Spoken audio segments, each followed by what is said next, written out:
জঙ্গলি সিনেমাতে সিয়াম আহমেদের লুক সবাইকে তাক লাগিয়ে দিয়েছিল। তারপর থেকেই জঙ্গলিতে সিয়ামকে কবে দেখা যাবে সেই প্রতীক্ষা দর্শকদের।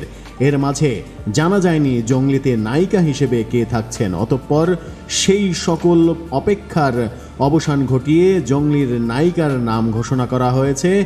নায়িকাকে নিয়ে একটি পোস্টারও প্রকাশিত হয়েছে। নায়িকা হিসেবে দেখা যাবে সিয়ামের সঙ্গে শবনম বুবলিকে। পর্দায় সিয়াম বুবলির রসায়ন দর্শকদের নজর কেড়েছিল আগেই। রায়হান রাফির ওয়েব ফিল্ম টানে অভিনয় করেছিলেন তারা। লম্বা বিরতির পর সিয়ামের জন্মদিনে তার পোস্টার প্রকাশিত হয়েছিল, ফার্স্ট লুক প্রকাশিত হয়েছিল, যেখানে সিয়ামকে দেখে ভক্তদের চোখ ছানাবড়া হয়েছিল। রাতারাতি ভাইরাল হয়ে যায় জঙ্গলি সিয়ামের পোস্টার। তবে সিয়ামের বিপরীতে নায়িকা বুবলি ঘোষণার পর কি অবস্থা হয় সেটিই এখন দেখার বিষয়।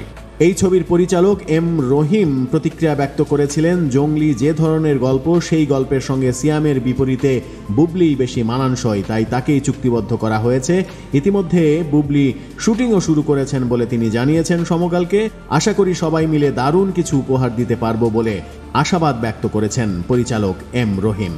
বুধবার সন্ধ্যায় রাজধানীর মোহাম্মদপুরের আদাবরের একটি শুটিং হাউসে সিয়ামের সঙ্গে দৃশ্য ধারণে অংশ নিয়েছেন নায়িকা বুবলি। আগামী শুক্রবার পর্যন্ত সেখানে এই শুটিং চলবে। এরপর মানিকগঞ্জের বিভিন্ন লোকেশনে শুটিং হওয়ার কথা জঙ্গলি সিনেমার।